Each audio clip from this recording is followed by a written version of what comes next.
ರಾಜ್ಯದ ಸಮಸ್ತ ಸರ್ಕಾರಿ ನೌಕರ ಗಮನಕ್ಕೆ ತರಲಿಕ್ಕೆ ಬಯಸ್ತೇನೆ. ಏನು ಕಳೆದ ನಿನ್ನೆ ಮತ್ತು ವಾಟ್ಸಾಪ್ನಲ್ಲಿ ನಾವು ಗಮನಿಸಿದಾಗೆ ಅವರು ಮರಿಯಣ್ಣನಹಳ್ಳಿ ಶಾಲೆ ಶಿಕ್ಷಕರು ವಾಟ್ಸಾಪ್ನಲ್ಲಿ ನನಗೆ ಚಿಕಿತ್ಸೆ ಸಿಕ್ಕಿಲ್ಲ, ಹಾಗಾಗಿದೆ ಹೀಗಾಗಿದೆ ಅಂತೇಳಿ ಸೋಷಿಯಲ್ ಮೀಡಿಯಾದಲ್ಲಿ ಅಪ್ಲೋಡ್ ಮಾಡಿದ್ದನ್ನು ನೋಡಿದ್ದೇನೆ. ಬಹಳ ಜನ ಅದ್ರ ಬಗ್ಗೆ ಇದು ನಿಜನಾ ಅಂತೇಳಿ ನನಗೆ ಕೂಡ ಬಹಳ ಜನ ಪ್ರಶ್ನೆಗಳನ್ನು ಕೇಳಿದರು. ಆ ಕಾರಣಕ್ಕಾಗಿ ನಾನು ಪ್ರತಿಕ್ರಿಯೆ ನೀಡುವಂಥ ಅವಶ್ಯಕತೆ ಇದೆ ಅಂತೇಳಿ ಈ ಪ್ರತಿಕ್ರಿಯೆಯನ್ನು ನೀಡಲಿಕ್ಕೆ ಬಯಸ್ತೇನೆ. ತಮಗೆಲ್ಲ ಕೂಡ ತಿಳಿದಿರುವ ಹಾಗೆ ಅವರು ಹುಬ್ಬಳ್ಳಿಯಲ್ಲಿರುವಂಥ ಹಾಸ್ಪಿಟ್ಲಿಗೆ ಹೋಗಿ ಚಿಕಿತ್ಸೆ ಪಡೀಲಿಕ್ಕೆ ಹೋಗಿರುವಂಥದ್ದು, ಅಲ್ಲಿ ಯಾವುದೇ ಇನ್ಪೇಷಂಟ್ ಆಗಿ ಅಡ್ಮಿಟ್ ಕೂಡ ಆಗಿಲ್ಲ. ಈ ಸಂಬಂಧವಾಗಿ ನಾನು ಕೂಡ ಅವ್ರಿಗೆ ನೇರವಾಗಿ ಆ ಶಿಕ್ಷಕರಿಗೆ ಫೋನ್ ಮಾಡಿ ಯಾಕೆ ಈ ಥರ ಮಾಡಿದ್ರಿ, ಏನು ಸಮಸ್ಯೆ ಇತ್ತು ನಮ್ಗೆ ಕೇಳ್ಬೋದಿತ್ತಲ್ಲ ಅಂತ ಹೇಳಿದಾಗ ಅವ್ರು ಹೇಳಿದ್ರು ಯಾರನ್ನೂ ಕೂಡ ಭೇಟಿ ಮಾಡಿಲ್ಲ, ಅಲ್ಲಿನ ನೋಡಲ್ ಆಫೀಸರ್ ಭೇಟಿ ಮಾಡಿಲ್ಲ, ಅಲ್ಲಿನ ಫೋನ್ ನಂಬರ್ ಕಾಂಟ್ಯಾಕ್ಟ್ ಮಾಡಿ ಮಾಹಿತಿಯನ್ನು ಕೂಡ ಪಡೆದಿಲ್ಲ. ಟೋಲ್ ನಂಬರ್ ಇದೆ, ಸ್ಯಾಸ್ ನಂಬರ್ಗಳನ್ನ ಕೊಟ್ಟಿದ್ದೇವೆ, ಅಲ್ಲಿ ಏನಾದರೂ ಕೂಡ ರೆಸ್ಪಾನ್ಸ್ ಸರಿ ಇಲ್ಲ ಅಂದ್ರೆ ಅವ್ರನ್ನ ಸಂಪರ್ಕ ಮಾಡಿ, ಕೊನೆಗೆ ನಮ್ಮ ಜಿಲ್ಲಾಧ್ಯಕ್ಷರುಗಳಾದರೂ ಸಂಪರ್ಕ ಮಾಡಿ ಅನ್ನುವಂಥ ಮಾಹಿತಿಯನ್ನ ನಾವೆಲ್ಲರಿಗೂ ಕೂಡ ತಿಳಿಸಿದ್ವಿ. ಈ ಕ್ಷಣದವರೆಗೂ ಕೂಡ ಅವರ ಯಾವುದೇ ಸೌಲಭ್ಯವನ್ನ ಆ ಸಂಪರ್ಕವನ್ನು ಮಾಡದೆ ನೇರವಾಗಿ ಯಾರು ಹಾಸ್ಪಿಟಲ್ ಹೇಳಿದ್ರಂತೆ ಕೇಳಿದ್ರಂತೆ ಅಷ್ಟೇ ನನಗೆ ಮಾಹಿತಿ ಇದೆ ಅನ್ನುವಂಥ ಮಾತನ್ನು ನನ್ನ ಹತ್ರ ಕೂಡ ಅವರು ಇವತ್ತು ಫೋನಲ್ಲಿ ಮಾತಾಡಿದಾಗ ಶೇರ್ ಮಾಡ್ಕೊಂಡಿದ್ದಾರೆ.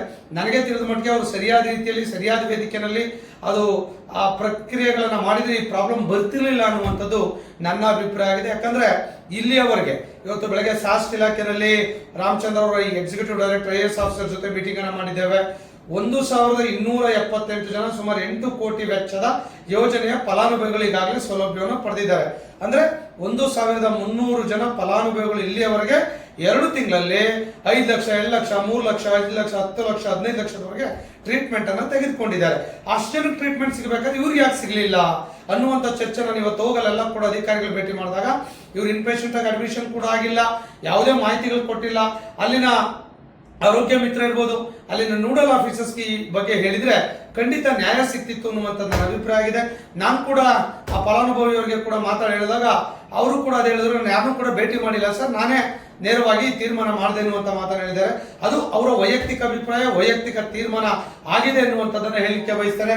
ನಮ್ಮ ಜಿಲ್ಲಾಧ್ಯಕ್ಷರನ್ನ ಭೇಟಿ ಮಾಡಿದ್ರೆ ಯಾವ ಹಾಸ್ಪಿಟ್ಲ್ ಚೆನ್ನಾಗಿದೆ, ಕೊಪ್ಪಳ ನಮ್ಮ ಜಿಲ್ಲಾಧ್ಯಕ್ಷರು ಕೂಡ ಆರೋಗ್ಯ ಇಲಾಖೆ, ಯಾವ ಹಾಸ್ಪಿಟ್ಲ್ ಚೆನ್ನಾಗಿದೆ, ಸರ್ಜರಿಗೆ ಅದು ಟ್ರಾಮಾ ಕೇರ್ಗೆ ಅದು ಅವ್ರು ಸಜೆಸ್ಟ್ ಮಾಡ್ತಾ ಇದ್ರು. ಬಹುಶಃ ನಾನು ಹೇಳಿದ್ದೇನೆ, ಈಗಲೂ ಕೂಡ ಎಲ್ಲ ರಾಜ್ಯದ ನೌಕರಿಗೆ ವಿನಂತಿ ಮಾಡ್ಕೊಳ್ತೇನೆ, ನಿಮ್ಗೆ ಏನಾದ್ರು ಪ್ರಾಬ್ಲಮ್ ಇದ್ರೆ ಅಲ್ಲಿ ನಂಬರ್ಗಳಿದೆ, ನೋಡಲ್ ಆಫೀಸರ್ ಅವ್ರನ್ನ ಫೋನ್ ಮಾಡಿ ತಿಳ್ಕೊಳ್ಳಿ, ಜಿಲ್ಲಾಧ್ಯಕ್ಷಗಳನ್ನ ಸಂಪರ್ಕಗಳನ್ನು ಮಾಡಿ, ನಿಮ್ಮ ತಾಲೂಕು ಅಧ್ಯಕ್ಷಗಳ ಸಂಪರ್ಕಗಳನ್ನು ಮಾಡಿ, ಅವ್ರು ಯಾರು ರೆಸ್ಪಾನ್ಸ್ ಮಾಡಿಲ್ವಾ ರಾಜ್ಯ ಸಂಘಕ್ಕೆ ನಮ್ಮನ್ನಾದ್ರೂ ಕೂಡ ಸಂಪರ್ಕ ಮಾಡಿ ನಿಮಗೆ ಸೂಕ್ತವಾದ ನ್ಯಾಯವನ್ನು ಕೊಡಿಸುವಂತ ಸಲಹೆ ಕೊಡುವಂತ ಕೆಲಸವನ್ನ ಸಂಘ ಮಾಡುತ್ತೆ ಎನ್ನುವಂಥದ್ದು ಕೂಡ ಈ ಸಂದರ್ಭದಲ್ಲಿ ನಾನು ಸ್ಪಷ್ಟವಾಗಿ ಹೇಳಲಿಕ್ಕೆ ಬಯಸ್ತೇನೆ. ಹಾಗಾಗಿ ಏನು ಆ ಶಿಕ್ಷಕರು ಯಾವುದೋ ಒಂದು ಕಾರಣಕ್ಕಾಗಿ ತರ ಸೋಷಿಯಲ್ ಮೀಡಿಯಾಗೆ ಹಾಕಿದಾಗ ಎಲ್ಲ ನೌಕರರು ಕೂಡ ಒಂದಿಷ್ಟು ಗೊಂದಲ ಆಗುವಂಥದ್ದು ಸಹಜ. ಆ ಗೊಂದಲಕ್ಕೆ ಸ್ಪಷ್ಟ ಪ್ರತಿಕ್ರಿಯೆಗಳನ್ನು ಕೊಡಲಿಕ್ಕೆ ಬಯಸ್ತೇನೆ. ಇವತ್ತು ಅಧಿಕಾರಿಗಳ ಜೊತೆ, ಆರೋಗ್ಯ ಇಲಾಖೆ ಅಧಿಕಾರಿಗಳು, ಸಾಸ್ಟ್ ಇಲಾಖೆ ಜೊತೆ ನಿರಂತರವಾಗಿ 2 ಗಂಟೆಗಳ ಕಾಲ ಸಭೆ ಮಾಡಿದ್ದೇವೆ. ಟೋಲ್ ನಂಬರ್ ಸಪರೇಟ್ ಆಗಿ ಕ್ಯಾಶ್ಗೋಸ್ಕರ ನಂಬರ್ ಅನ್ನು ಕೊಡಬೇಕು, ಎಲ್ಲ ಎಂಪ್ಲಾಯ್ಸ್ ಆ ನಂಬರ್ಗೆ ಕೂಡ ಮಾಡಬೇಕು. ಗ್ರೀವೆನ್ಸಸ್ ಅಲ್ಲೇ ಅವ್ರಿಗೆ ನ್ಯಾಯ ಸಿಗಬೇಕು. ಆಮೇಲೆ ಏನೋ ಈ ತರದ ಗ್ರೀವೆನ್ಸಸ್ ಗಳೇನೋ ಬರಲಿಲ್ಲ ಅಂದ್ರೆ ಅವ್ರ ಮೊಬೈಲ್ ಆಪ್ ಮೂಲಕ ಅಪ್ಲೋಡ್ ಮಾಡಿದ್ರೆ ಅದು ಬಿಲ್ ಇರ್ಬೋದು, ಪೇಮೆಂಟ್ ಇರ್ಬೋದು, ಗ್ರೀವೆನ್ಸಸ್ ಇರ್ಬೋದು, ಸರ್ವಿಸಸ್ ಗಳಿರ್ಬೋದು, ಯಾವುದೇ ಇದ್ರೂ ಕೂಡ ಅಪ್ಲೋಡ್ ಮಾಡಿದ್ರೆ 10 ನಿಮಿಷಕ್ಕೆ ಅವರಿಗೆ ರಿಪ್ಲೈ ಮತ್ತು ಆನ್ಸರ್ ಕೊಡುವಂತ ಕೆಲಸವನ್ನ ಮಾಡಬೇಕು ಅನ್ನುವಂತ ಕಾರಣಕ್ಕಾಗಿ ಅವ್ರ ಅಧಿಕಾರಿಗಳು ಒಪ್ಕೊಂಡು ಆದಷ್ಟು ಶೀಘ್ರದಲ್ಲಿ ಒಂದು ಸರ್ಕ್ಯುಲರ್ ಮಾಡಿ ಅದನ್ನು ಕೂಡ ಜಾರಿಗೊಳಿಸುವಂತ ಕೆಲಸ ಮಾಡ್ತಾರೆ. ಆಮೇಲೆ ಎಲ್ಲ ಆಸ್ಪತ್ರೆಗಳಲ್ಲಿ ಏನ್ ಸೌಲಭ್ಯಗಳಿದೆ ಅವರ ಆಸ್ಪತ್ರೆಗಳಲ್ಲಿ ಅಂಪಾನಲ್ MOU ಆಗಿದೆ, ಎಲ್ಲ ಸೇವೆಗಳನ್ನು ಕಡ್ಡಾಯವಾಗಿ ನೀಡಬೇಕು, ಯಾವುದೇ ತೊಂದರೆಗಳನ್ನಾಗಲಿ ವಿಳಂಬವನ್ನು ಮಾಡುವಂತಿಲ್ಲ, ಅದ್ರ ಜೊತೆ ಯಾವುದೇ ಹೆಚ್ಚುವರಿ ಮೊತ್ತವನ್ನು ಕೂಡ ಕಟ್ಟಿಸಿಕೊಳ್ಳುವಂತಿಲ್ಲ ಅನ್ನುವಂಥ ಸರ್ಕ್ಯುಲರ್ ಕೂಡ ಇವತ್ತು ಪ್ರೊಸೀಡಿಂಗ್ಸ್ ಅನ್ನ ರೆಕಾರ್ಡ್ ಮಾಡಿಸಿದ್ದೇವೆ. ನಾಳೆ ನಾಡಿದ್ದು ಈ ಸಂಬಂಧವಾಗಿ ಸರ್ಕ್ಯುಲರ್ ಹೊರಬೀಳುತ್ತೆ. ಎಲ್ಲ ಆಸ್ಪತ್ರೆಗಳಲ್ಲಿ ಅವ್ರ ಏನ್ ಸರ್ವಿಸ್ ಇದೆ, ಸೇವೆಗಳಿದೆ, ಎಲ್ಲದನ್ನು ನೀಡಬೇಕು, ಮತ್ತೆ ಯಾವುದೇ ಹಣವನ್ನ ಕಟ್ಟಿಸ್ಕೊಳ್ಬಾರ್ದು ಅನ್ನುವಂತ ತೀರ್ಮಾನಗಳನ್ನು ಕೂಡ ಇವತ್ತು ಅಧಿಕಾರಿಗಳು ಮಾಡಿ ನಾಳೆ ಅಧಿಕೃತವಾಗಿ ಹಾಸ್ಪಿಟಲ್ಗಳಿಗೆ ಸರ್ಕ್ಯುಲರ್ಗಳು ನೀಡ್ತಾರೆ. ಮತ್ತೆ ಆನ್ಲೈನ್ ಮೂಲಕ ಏನು ರಿಜಿಸ್ಟ್ರೇಷನ್ ಏನಾದರೂ ಕೂಡ ಆದಂತ ಸಂದರ್ಭದಲ್ಲಿ ಆ ಹೆಡ್ ಆಫೀಸ್ ಅಲ್ಲಿ ಸಾಸ್ಟಲ್ ಅಪ್ರೂವಲ್ ಮಾಡ್ಲಿಕ್ಕೆ ವಿಳಂಬ ಮಾಡಬಹುದು, ತ್ವರಿತಗತಿಯಲ್ಲಿ ಅದು ಬಂದಂತ ತಕ್ಷಣ ಯಾರು ಹಾರ್ಟ್ ಅಟ್ಯಾಕ್ ಅರ್ಜೆನ್ಸಿ ಇರುತ್ತೆ ಈ ತರದ್ದು ಬಂದಾಗ ಇಮಿಡಿಯೇಟ್ ಆಗಿ ಅದನ್ನ ರಿಪ್ಲೈ ಮಾಡಿ ಅವ್ರಿಗೆ ಅಪ್ರೂವಲ್ ಹಾಸ್ಪಿಟ್ಲಿಗೆ ಕೊಡಬೇಕು ಅನ್ನುವಂಥ ತೀರ್ಮಾನ ಕೂಡ ಆಗಿದೆ.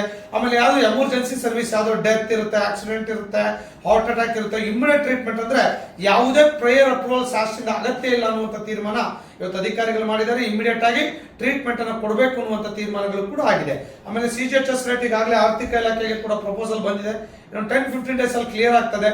ಅದು ರೇಟ್ ಎಲ್ಲ ಕೂಡ 2014ರಲ್ಲಿ ಇರುವಂತ ರೇಟ್ ಇರೋ ಕಾರಣಕ್ಕಾಗಿ ಬಹಳ ಹಾಸ್ಪಿಟಲ್ಗಳು ಎಂಪಾನಲ್ ಆಗಿಲ್ಲ. 2025 ನ್ಯೂ CGHS ರೇಟ್ ಪ್ರಕಾರ ಒಳ್ಳೊಳ್ಳೆ ರೇಟ್ಸ್ ಇದೆ. ಅದಕ್ಕೆ ಆರ್ಥಿಕ ಇಲಾಖೆ ಕೂಡ ಒಪ್ಪಿಗೆ ಸೂಚಿಸುತ್ತೆ, ಮುಖ್ಯಮಂತ್ರಿಗಳು ಸೂಚಿಸ್ತಾರೆ. ಅದಾದ ನಂತರ ಮ್ಯಾಕ್ಸಿಮಮ್ ಹಾಸ್ಪಿಟಲ್ ಎಂಪೈನಲ್ ಆಗ್ತದೆ. ನಿಮ್ಮ ಜಿಲ್ಲೆ, ತಾಲೂಕು, ರಾಜ್ಯದಲ್ಲಿ ಇರೋದು ಮ್ಯಾಕ್ಸಿಮಮ್ ಆದ್ಮೇಲೆ ಈ ಸಮಸ್ಯೆಗೆ ಕೂಡ ಉತ್ತರ ಸಿಗ್ತದೆ.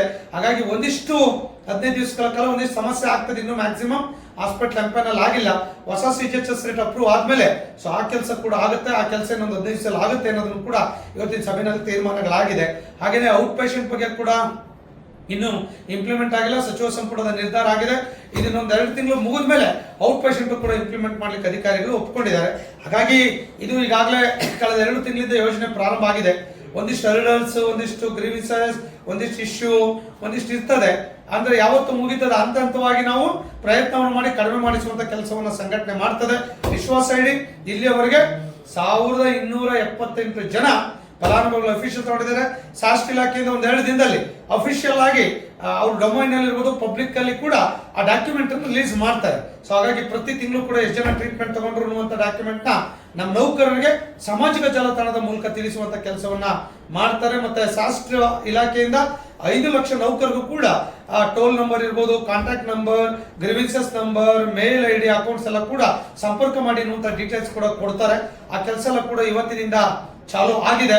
ಸೊ ವಿಶ್ವಾಸ ಇಡಿ, ಈ ಯೋಜನೆ ಅದ್ಭುತವಾಗಿ ಮೂಡಿ ಬರ್ತದೆ. ಒಂದಿಷ್ಟು ಸಮಯಾವಕಾಶ, ಯಾರೋ ಸೋಷಿಯಲ್ ಮೀಡಿಯಾದಲ್ಲಿ ಹಾಕಿದಾಕ್ಷಣಕ್ಕೆ ರಿಸಲ್ಟ್ ಸಿಗೋದಿಲ್ಲ. ಅದು ರಿಸಲ್ಟ್ಸ್ ಎಲ್ಲಿ ಸಿಗುತ್ತೆ? ಆ ಪ್ಲಾಟ್ಫಾರ್ಮ್ ಅಲ್ಲಿ ತಾವು ಪಡ್ಕೊಳ್ಬೇಕು. ಬಹುಶಃ ಮರಿಯಮ್ಮನಹಳ್ಳಿ ತಾಲೂಕಿನ ಶಿಕ್ಷಕರ ಹೈಸ್ಕೂಲ್ ಟೀಚರ್ ಆ ಪ್ಲಾಟ್ಫಾರ್ಮ್ ಅಲ್ಲಿ ಏನಾದ್ರು ಕೂಡ ಅದನ್ನು ಪಡೆದಿದ್ರೆ ಈ ಪರಿಸ್ಥಿತಿ ಅವ್ರಿಗೆ ಬರ್ತಿರ್ಲಿಲ್ಲ.